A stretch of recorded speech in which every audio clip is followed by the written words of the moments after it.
Olá pessoal, dando início à nossa aula prática de hoje, falaremos sobre as células, a microscopia e tipos de corantes que podem ser utilizados na histologia, certo? Então, com relação à nossa aula, utilizaremos mais uma vez o Histology Guide da Universidade de Minnesota. Aqui está a página inicial. Clicamos aqui no slide box, onde vai aparecer as lâminas histológicas a serem estudadas. E primeiro capítulo a ser estudado, a célula. Ok? Clicamos aqui e aqui vai ter uma ordem para estudo. Então, basicamente, hoje nós aprenderemos a identificar as células vistas na microscopia óptica. E para isso, devemos levar em consideração que nos diferentes tipos de tecidos nós temos células com formas e tamanhos diferentes, certo? Os núcleos também vão variar. Então, vocês têm núcleos com diferentes formas e tamanhos. A condensação da cromatina ela vai variar, dependendo do estado da célula. Então, vocês têm um estado em que a cromatina está mais condensada ou menos condensada. As estruturas celulares elas podem ser basófilas ou acidófilas. Isso vai depender da afinidade por determinado corante. Ok? Também vamos visualizar muitas vezes grânulos secretores no citoplasma das células. E esses grânulos secretores eles podem ser corados também por diferentes tipos de corantes. Ok? Estudaremos também as propriedades destes corantes. Então, isso aqui é um resumo do que a gente vai ver na aula prática de hoje. Essas características elas devem ser levadas em consideração. Então, aqui, quanto ao microscópio óptico. O microscópio óptico é um instrumento utilizado para visualização das células, já que elas são muito pequenas e não podem ser vistas a olho nu. Então, como é que funciona o microscópio óptico? Clicamos aqui na lâmina que esclarece isso. Muito bem. Então, vocês já devem ter estudado que uma determinada região do microscópio óptico é chamado de mesa. E justamente na mesa é que nós apoiamos a lâmina histológica com a amostra a ser observadas. Então, aqui, ó, o corte histológico, certo? Muito bem. Então, em uma determinada parte do microscópio, nós temos as lentes oculares, onde nós colocamos os olhos para a visualização do tecido a ser estudado. Ao mesmo tempo, nós temos também as lentes objetivas. Essas lentes objetivas no microscópio são de vários tipos, e elas proporcionam um aumento desde menor até um aumento maior, dependendo da objetiva utilizada. Geralmente nos microscópios ópticos que utilizamos nas aulas práticas, vocês têm acopladas ao microscópio 5 lentes objetivas. E essas lentes objetivas podem dar um aumento de 4 até 100 vezes a imagem que vocês estão observando. Então, lembrem-se sempre de multiplicar o aumento dado pelas lentes oculares, onde vocês colocam os olhos para observação do tecido, pela o aumento dado pela lente objetiva que vocês estão utilizando. Então, se vocês estão utilizando a objetiva de 4 vezes, 10 vezes 4, o aumento da imagem que vocês vão observar é de 40 vezes. Aqui. E auxiliando para a visualização da nossa imagem aqui, nós temos um sistema de iluminação. Então, na parte de baixo, no microscópio, nós temos uma lâmpada. Nós acendemos essa lâmpada. A luz da lâmpada ela passa por lentes que vão condensar a imagem para direcionar essa luz, né, na amostra a ser observada. Então, o que nós vamos visualizar aqui, ó, é esta imagem. É isso aqui que a gente vai ver no microscópio óptico. No caso aqui nós temos a imagem de um neurônio da medula espinhal. E é assim que nós vamos caracterizar os diferentes tipos celulares que formam os tecidos, sempre com o auxílio dos microscópios ópticos.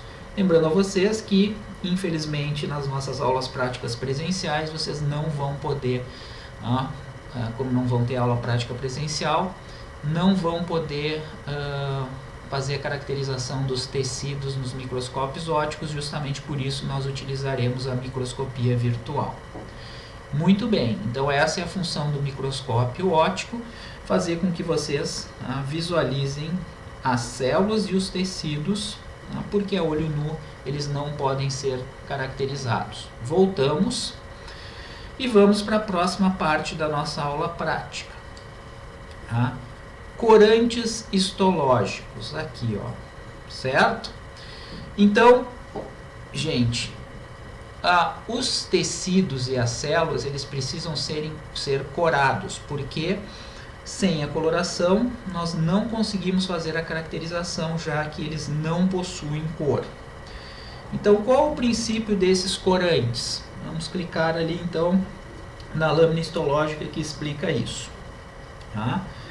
Então, a maioria dos corantes vai se diferenciar em componentes ácidos, vai diferenciar componentes ácidos e básicos dos tecidos.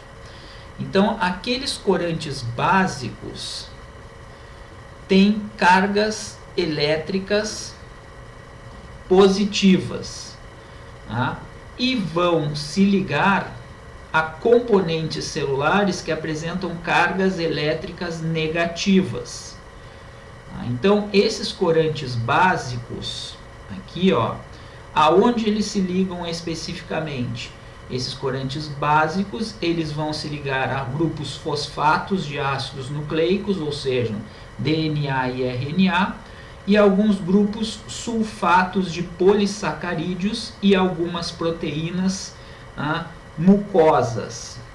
Então, aqui, ó, estão as cargas elétricas negativas do DNA e do RNA, assim como de polissacarídeos sulfatados, como vocês estão vendo aqui, as cargas elétricas negativas. E o que esses corantes básicos fazem? Esses corantes básicos, eles penetram nas células, se ligam a esses componentes, a essas cargas elétricas aqui, ó, e dão tonalidade a essas regiões das células, a essas moléculas das células. Então, pode-se dizer que estes componentes, eles são basófilos. Aqui, ó. Já os corantes ácidos possuem carga elétrica negativa e se ligam no interior das células, aonde vocês têm cargas elétricas positivas. Onde nós temos cargas elétricas positivas? Onde existe a presença de proteínas. Ok? Se diz, então, que estas estruturas, quando coradas, elas são acidófilas. Então, corantes básicos se ligam no interior das células a estruturas que têm cargas elétricas negativas, como DNA, RNA e polissacarídeos sulfatados. Ok? Já os corantes ácidos se ligam no interior das células, aonde vocês têm cargas elétricas positivas. ok? E dão tonalidade a essas regiões. São, então, chamadas de estruturas acidófilas, essas estruturas que coram por corantes ácidos, ok? Então, este é o princípio básico das técnicas de coloração. Então, tem a ver com a carga elétrica das moléculas presentes no interior das células. Então, esses corantes, na verdade, eles se ligam a esses componentes aqui de uma ou de outra determinada maneira, ok? Então, este é o conceito da técnica de coloração. Então, os corantes eles se ligam a estas estruturas. E o exemplo que a gente dá aqui, DNA, RNA e polissacarídeos sulfatados, são estruturas basófilas, enquanto que as proteínas são estruturas acidófilas. Certo? Então, princípio das técnicas de coloração. Muito bem. A hematoxilina e a eosina, como já foi conversado, são os dois corantes mais utilizados na histologia e na patologia. Ok? Os slides que vocês vão ver agora demonstram estas técnicas de coloração. Então, a partir de agora, vocês vão ver uma lâmina histológica corada apenas com hematoxilina, outra apenas com eosina, e a outra nós utilizaremos os dois corantes. Vamos lá então. É uma lâmina histológica de pâncreas. Aqui, ó. Ok? Então, o pâncreas é uma glândula exócrina e endócrina ao mesmo tempo. A maior parte do pâncreas é responsável pela produção de enzimas digestivas e uma determinada parte do pâncreas, através das ilhotas pancreáticas, é responsável pela produção de hormônios, basicamente insulina e glucagon. Então aqui vocês têm, num primeiro momento, uma imagem do pâncreas corada apenas por hematoxilina. Notem aqui, ó, certo? E aí vocês veem que a hematoxilina ela dá uma coloração arroxeada ao pâncreas aqui em um menor aumento, ok? O que vai acontecer? Então, notem o seguinte, vamos passar por um aumento maior aqui, ó, clicando nesta imagenzinha. Todo mundo está entendendo? Ó? Então, vamos clicar aqui na imagem, onde está a mãozinha, e vamos dar um maior aumento. Exatamente neste ponto, aqui, ó. Certo? Então, o que vocês estão notando? Basicamente, toda a lâmina histológica está corada num tom arroxeado. Então, o que a hematoxilina faz? A hematoxilina é um corante que se liga a estruturas ácidas no interior das células, ou seja, aonde vocês têm cargas elétricas negativas, e a partir daí vocês visualizam uma tonalidade arroxeada. O que vai acontecer? Notem que os núcleos das células eles coram pela hematoxilina. Então vocês veem aqui, ó, os núcleos de ductos. Então aqui vocês têm um ducto pancreático e aqui vocês têm os ácinos pancreáticos. Esses ácinos pancreáticos aqui que eu estou delimitando com a mãozinha, eles são os responsáveis pela produção de enzimas digestivas. E esses ductos aqui, ó, que são formados por essas células que eu estou delimitando, são os ductos responsáveis pelo transporte dessas enzimas até o intestino delgado. Então, a morfologia das células de ductos e de ácidos vai variar um pouco. Porém, vocês estão vendo que todos os núcleos eles são corados pela hematoxilina. Por quê? Porque nos núcleos nós temos uma grande quantidade de grupamentos fosfato de ácidos nucleicos, que formam o DNA e o RNA. Sendo assim, a hematoxilina ela se liga a esses grupos fosfato e dá uma tonalidade arroxeada aos núcleos das células. E a partir daí, através da utilização da hematoxilina, nós conseguimos distinguir os núcleos de todas as células que formam o pâncreas. Outra coisa interessante que vocês têm que levar em consideração é com relação aos ácidos pancreáticos. Esses ácidos pancreáticos, eles são formados por várias células. Eles são chamados de ácidos porque eles têm a forma de uma bolinha. Os núcleos das células, eles são visualizados aqui, onde está a mãozinha, de forma arredondada, corados, obviamente, pela hematoxilina. A hematoxilina sempre vai corar os núcleos das células desta forma. E o citoplasma das células é visto aqui, As células epiteliais, elas estão muito interligadas umas às outras. Os limites celulares, eles não são percebidos. Os ácidos, eles são formados por mais de uma célula.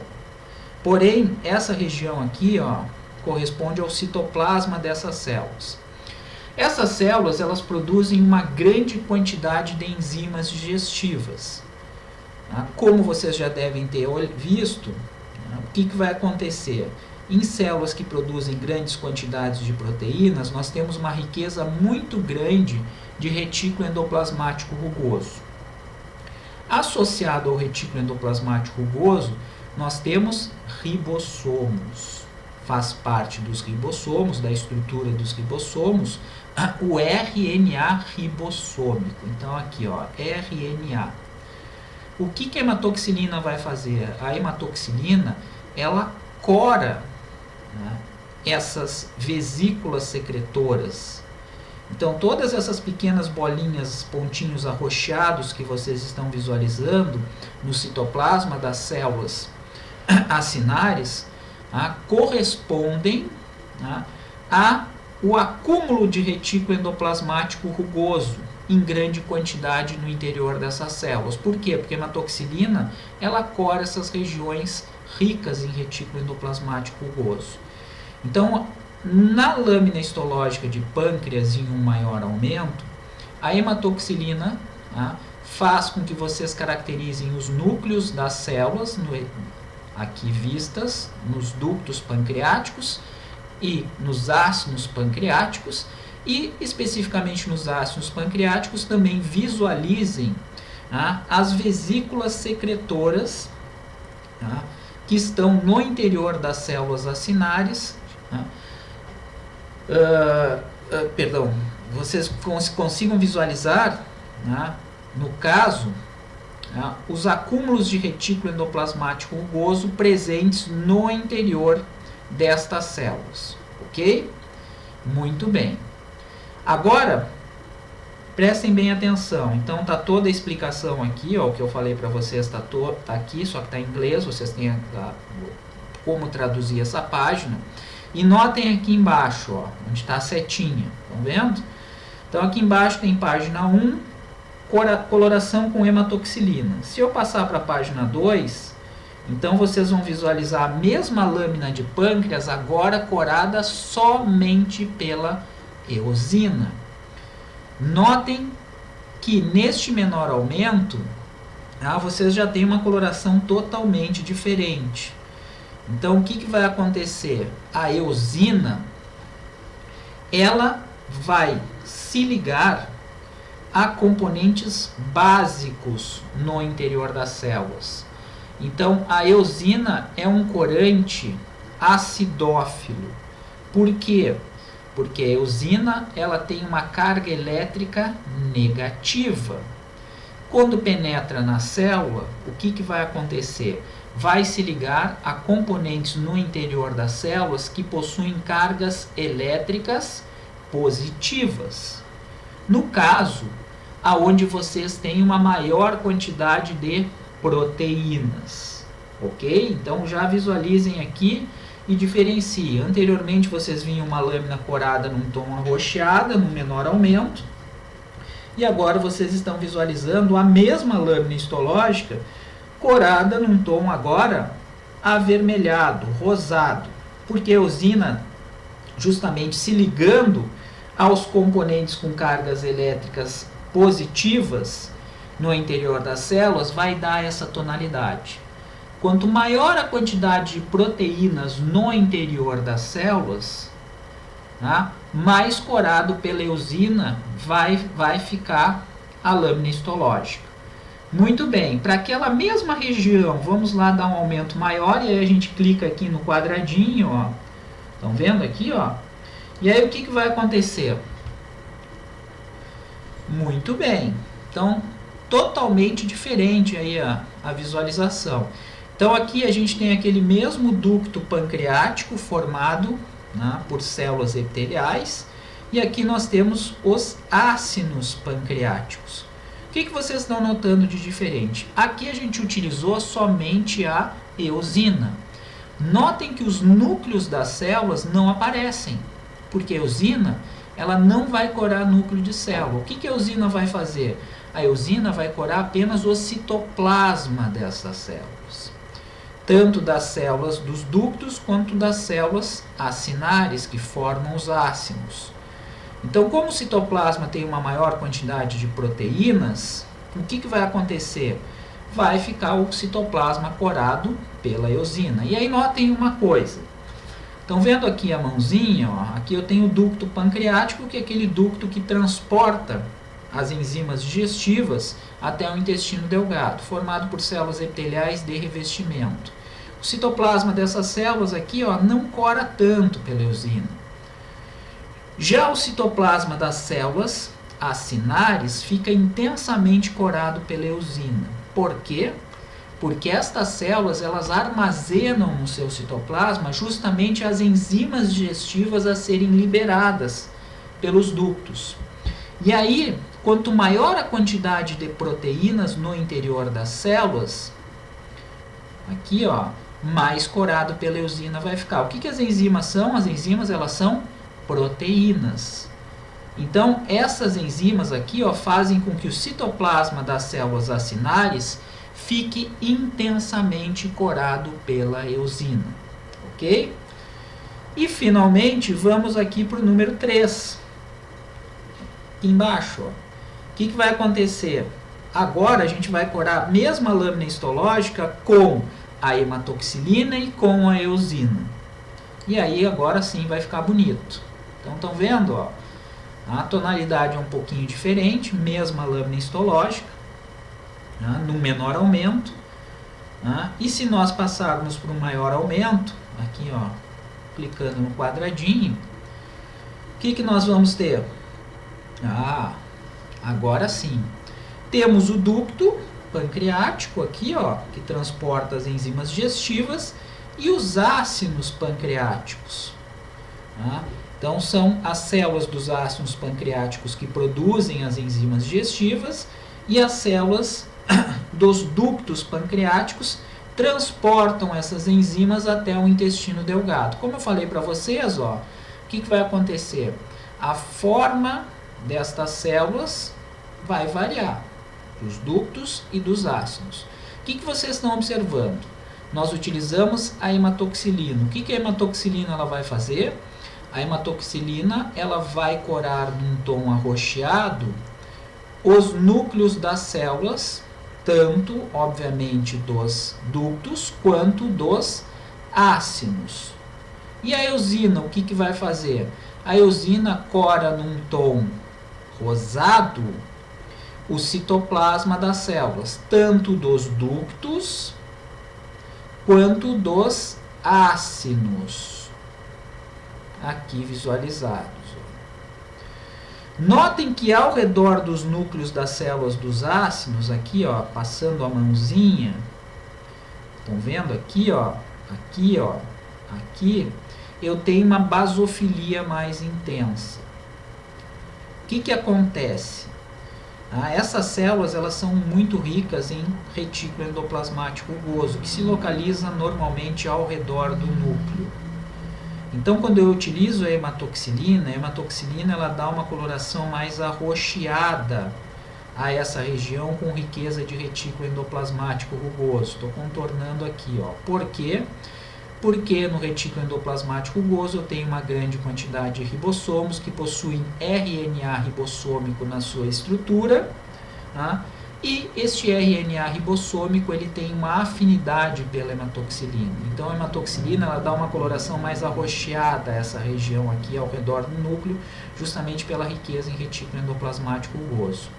Isso aqui, ó, especificamente para o ácino, das células acinares.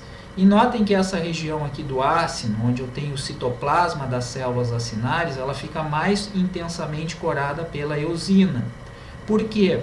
Porque é justamente nesta região aqui, ó, que eu estou delimitando, das células acinares, que as enzimas produzidas pelo retículo endoplasmático rugoso e pelo Golgi ficam armazenadas.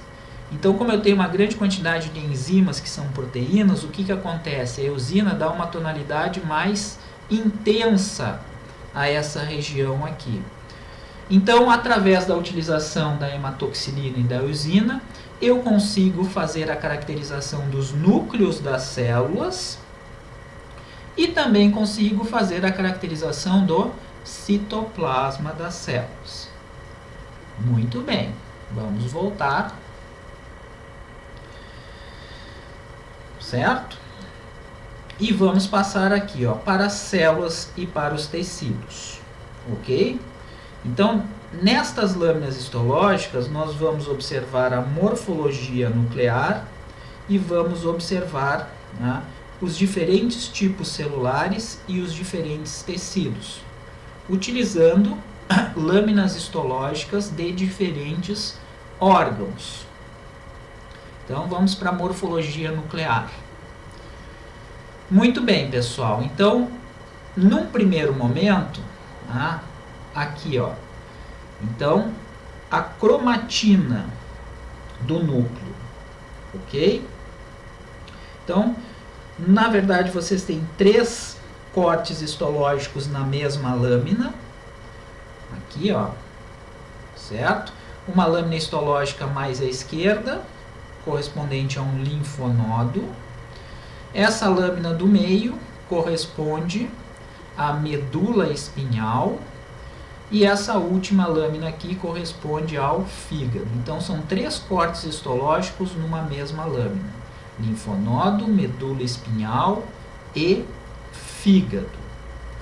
Ok?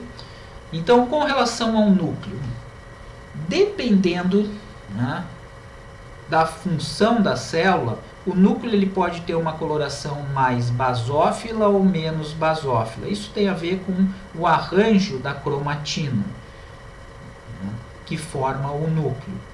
Então, a heterocromatina, o que vai acontecer? Significa quando a heterocromatina. Então, a cromatina é a região do núcleo constituída de DNA e estonas.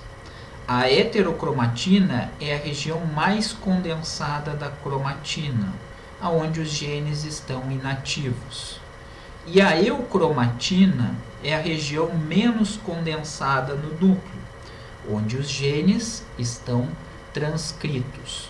Isso é importante porque isso tem a ver com a coloração do núcleo, ok? Então, mesma coisa aqui, ó. Então, lá embaixo, a explicação sobre a cromatina e os seus estados. Aí a gente vai para o 2. Então, o que a gente vai ver nesse segundo slide aqui? A gente vai ver num maior aumento a lâmina histológica de linfonodo e caracterizar o núcleo dos linfócitos. Ok? Então, os linfonodos, né, são órgãos do sistema imune que contém uma grande quantidade de linfócitos, que são células de defesa. São células pequenas, né, como a gente vai ver agora no maior aumento. Então, basicamente, no interior de um linfonodo, nós temos uma grande quantidade de linfócitos, já que são nessas regiões que essas células elas proliferam em grande quantidade. Notem aqui, ó, os núcleos dos linfócitos, eles são vistos de forma arredondada, são células pequenas, e são aqueles núcleos mais corados pela hematoxilina. Estão vendo aqui, ó, pequenos núcleos corados pela hematoxilina. Ok? Não visualizamos praticamente o citoplasma dessas células porque o citoplasma é extremamente escasso. A eosina ela foi utilizada nessa lâmina histológica também, mas vocês vão ver futuramente que o citoplasma dos linfócitos é muito escasso e praticamente não aparece. Nós visualizamos apenas o núcleo. E notem que esse núcleo é intensamente corado pela hematoxilina. Por quê? Porque a heterocromatina, ela é mais desenvolvida nesse núcleo. Ok? Ó, estão vendo? Então, quando a heterocromatina ela está mais desenvolvida, os núcleos eles ficam mais corados pela hematoxilina. Estão vendo? Ó, então, forma dos núcleos de linfócitos. Passando para o terceiro slide, na mesma lâmina histológica de linfonodo em um maior aumento, vamos visualizar um outro tipo celular chamado de adipócito. Então aqui, ó, tecido adiposo, então é formado por adipócitos.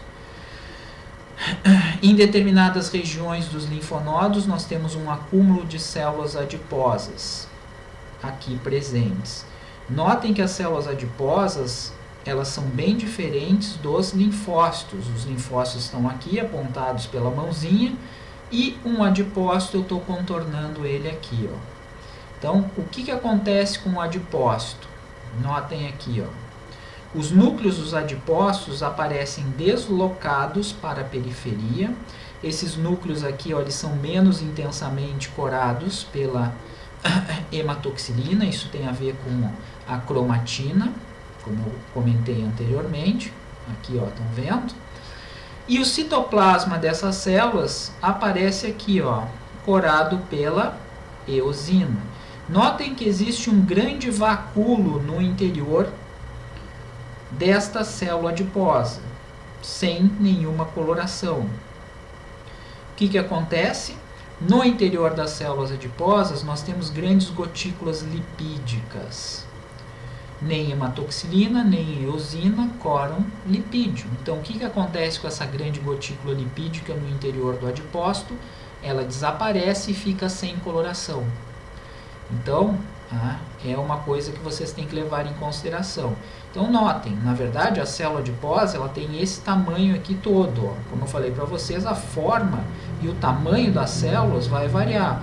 Enquanto que um linfócito, que é uma célula do nosso sistema imune, ela é bem pequenininha. O seu núcleo aparece aqui e o citoplasma, ele é bem escasso e praticamente não aparece. Então, são diferenças em relação ao tamanho e a forma das células. Também notem a coloração do núcleo. Ele pode aparecer mais corado pela hematoxilina ou menos corado pela hematoxilina. Isso tem a ver com a cromatina. Passando por 4, vamos para a lâmina histológica de medula espinhal. A lâmina histológica de medula espinhal, então aqui, ó, é a lâmina intermediária. Vou voltar aqui no menor aumento para visualizar. Então temos os 3 cortes histológicos, o linfonodo, a medula espinhal e o fígado. Então vamos diretamente aqui para o quadradinho. Então o que nós temos na medula espinhal? Passando por um aumento maior, então nós podemos caracterizar uma das maiores células do nosso corpo, o neurônio motor. O neurônio é uma célula do tecido nervoso. E o que nós vamos observar? Notem, é uma célula bastante grande, maior que aquelas observadas anteriormente. E não apenas maior no sentido do que nós estamos visualizando. Maior porque essa célula apresenta uma grande quantidade de prolongamentos citoplasmáticos que aqui nós não conseguimos caracterizar. Mas maior parte do citoplasma dessa célula é caracterizado. Então notem, ó, o núcleo ele tem a forma arredondada, bem grande, e o nucleolo ele fica mais intensamente corado pela hematoxilina. Isso é uma característica de células produtoras de proteínas. E notem que no citoplasma nós temos uma grande quantidade de granulações basófilas, ou seja, granulações que coram pela hematoxilina. O que isso quer dizer? Significa que há um acúmulo muito grande de retículo endoplasmático rugoso no citoplasma destas células. Ok?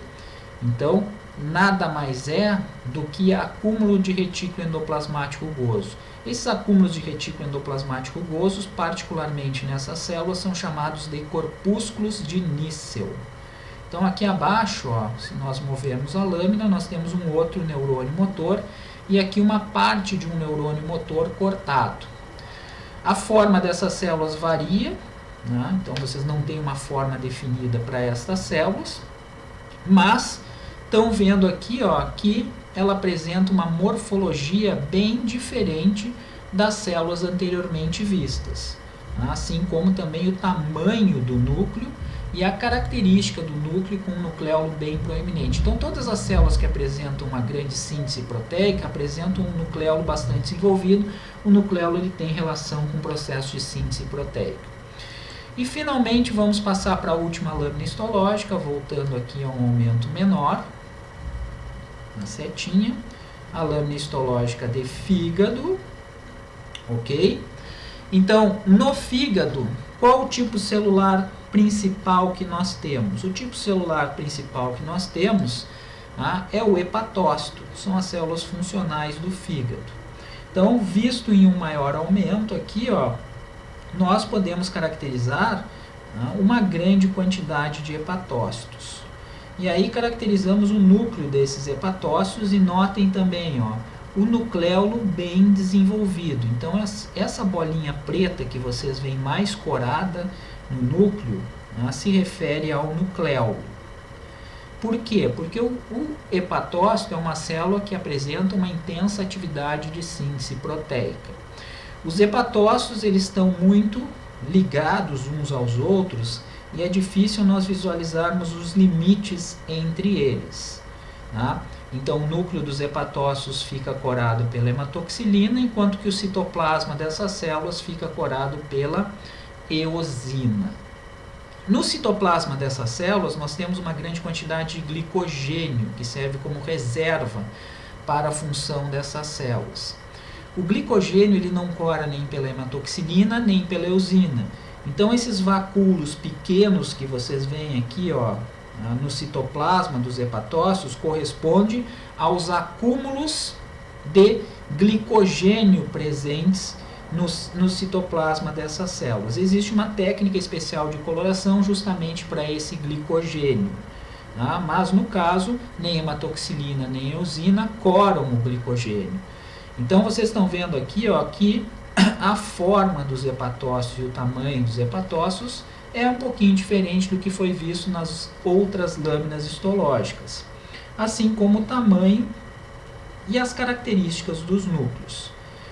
Então, voltando ao menor aumento, o objetivo então é que vocês já visualizem 3 lâminas histológicas de diferentes órgãos que apresentam diferentes tipos celulares na sua estruturação.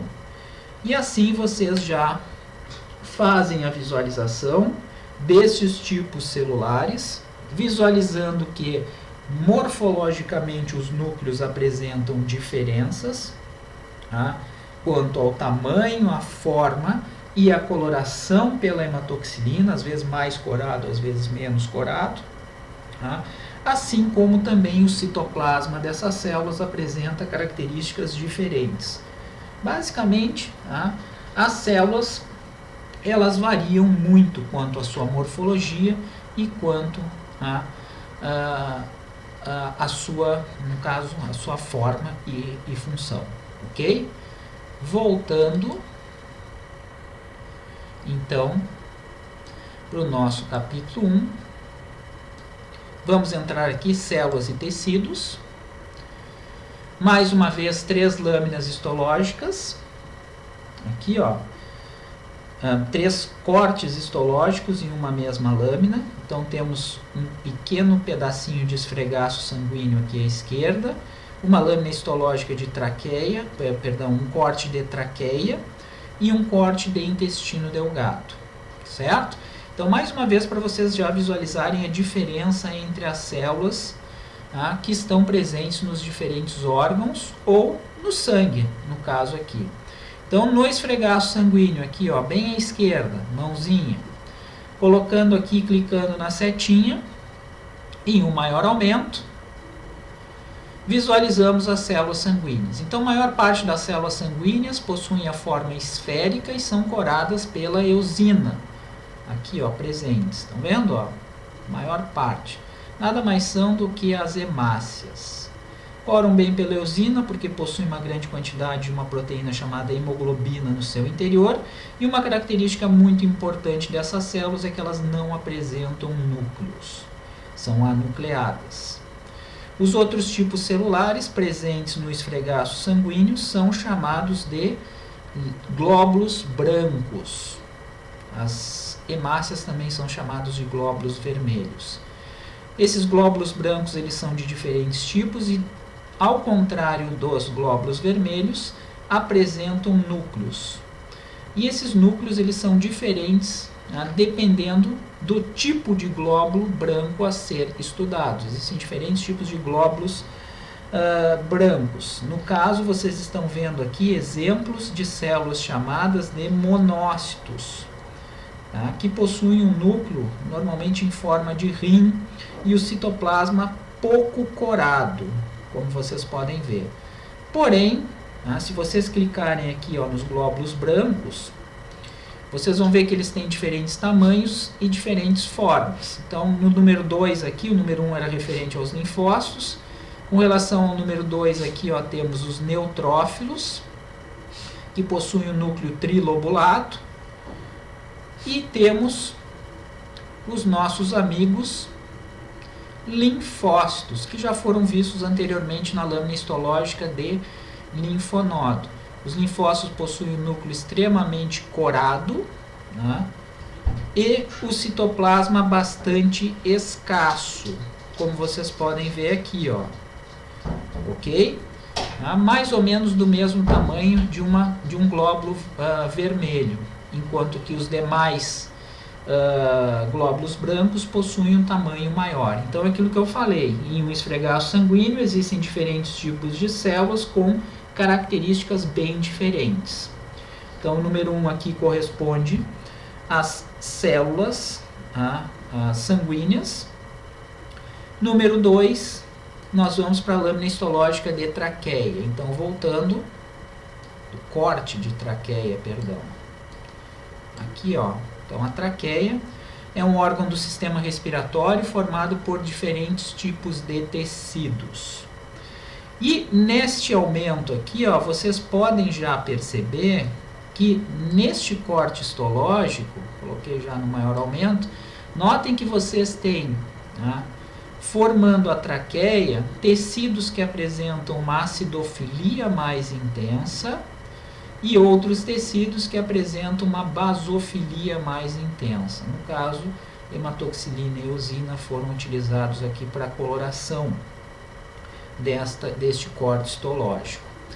Então, com relação à acidofilia, vamos lá. Se a gente clicar aqui, ó, regiões que apresentam uma acidofilia maior. Então, com relação à acidofilia, nós temos aqui em um maior aumento um vaso sanguíneo, no caso uma vênula, cortada transversalmente, e no interior dessa vênula nós temos uma grande quantidade de glóbulos vermelhos, que tem o formato esférico e não possuem núcleos. Ok? Coram intensamente pela eosina, no caso, por quê? Porque possui no seu citoplasma uma grande quantidade de hemoglobina. Hemoglobina é uma proteína, então quanto maior a quantidade de proteína, mais corado pela eosina vai ficar. Os glóbulos vermelhos eles ficam extremamente corados pela eosina. Ductos celulares. Então, na traqueia, vocês têm uma grande quantidade de glândulas, e o produto de secreção dessas glândulas, ele é liberado no interior da traqueia através de ductos. Então aqui vocês têm um ducto. Ó. O núcleo das células desse ducto possui coloração basófila e o citoplasma possui coloração acidófila. Então notem que morfologicamente, tá, as células que formam os ductos aqui, ó, são bem diferentes das células sanguíneas. Mas o citoplasma dessas células apresenta uma acidofilia não tão intensa quanto o citoplasma das células sanguíneas, mas possui uma acidofilia, porque possui proteínas, tá, citoplasmáticas aqui que corrompem pela eosina. E finalmente, tá, além das células, nós podemos ter também material extracelular. Então, o que está presente por entre as células é chamado de matriz extracelular. Então, vamos voltar para o menor aumento aqui. Abaixo aqui nós temos uma partezinha da traqueia que foi cortada junto, tá, com uma grande quantidade de tecido conjuntivo. E esse tecido conjuntivo ele apresenta uma grande quantidade de colágeno, como fazendo parte da matriz extracelular. Então, tudo isso aqui que vocês estão vendo, ó, intensamente corado pela eosina, tá, é, na verdade, fibra colágeno.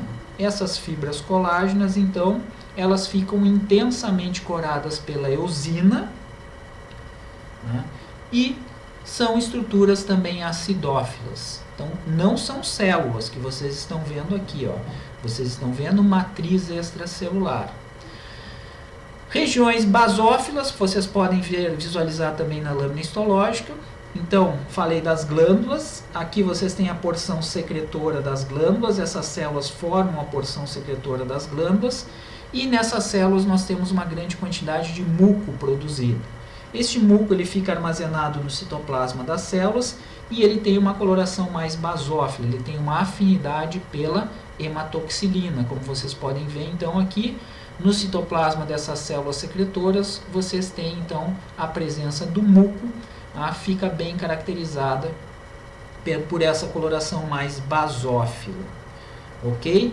E também na cartilagem, no tecido cartilaginoso, que forma a traqueia, então aqui ó, nós temos a região onde vocês têm a cartilagem, tá?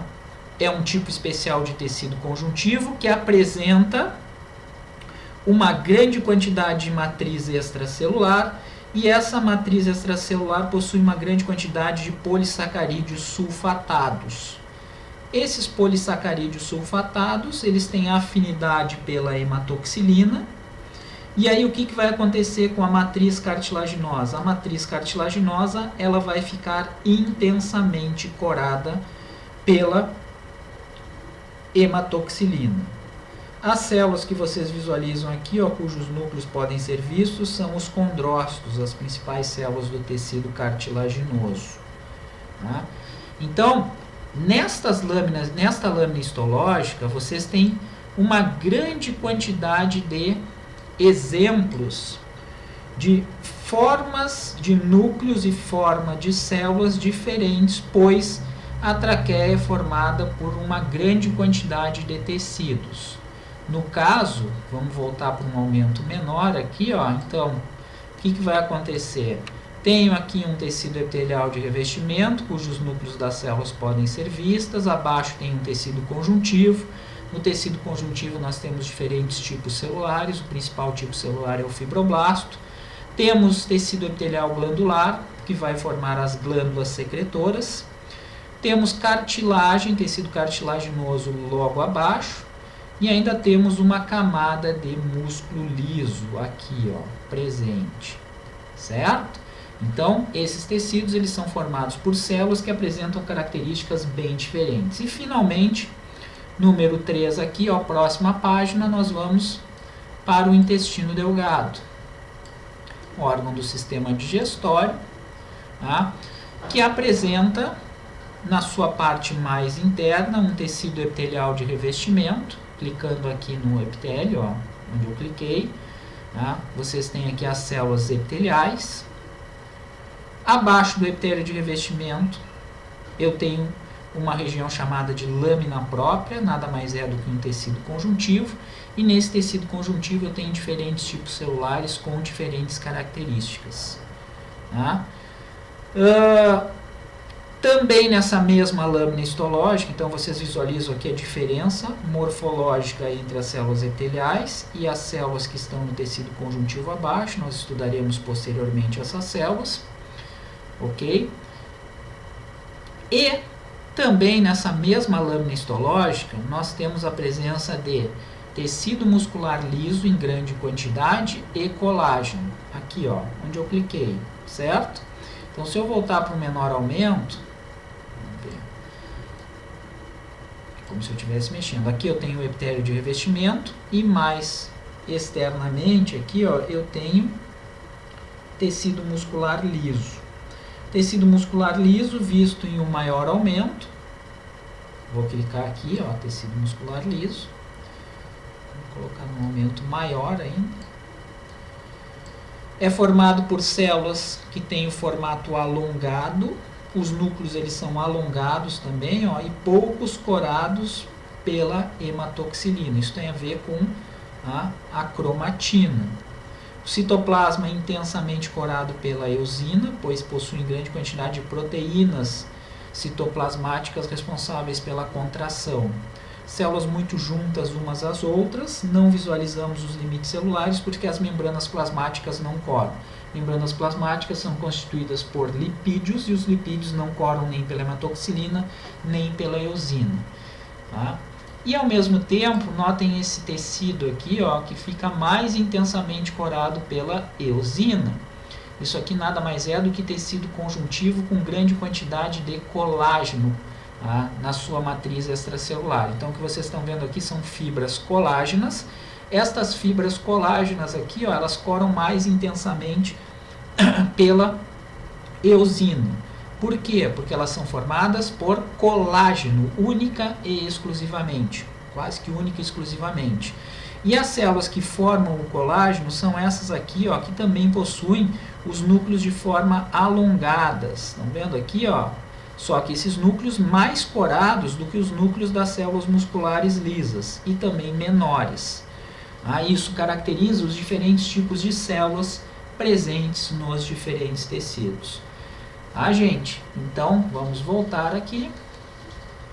E esse foi o objetivo da nossa aula de hoje. O objetivo da nossa aula de hoje, então, foi fazer com que vocês já façam uma caracterização dos cortes histológicos corados por eosina e hematoxilina e assim visualizem os diferentes tipos celulares com as suas diferentes características, formas do núcleo e características citoplasmáticas, ok? Então, esta foi a nossa aula prática da segunda semana.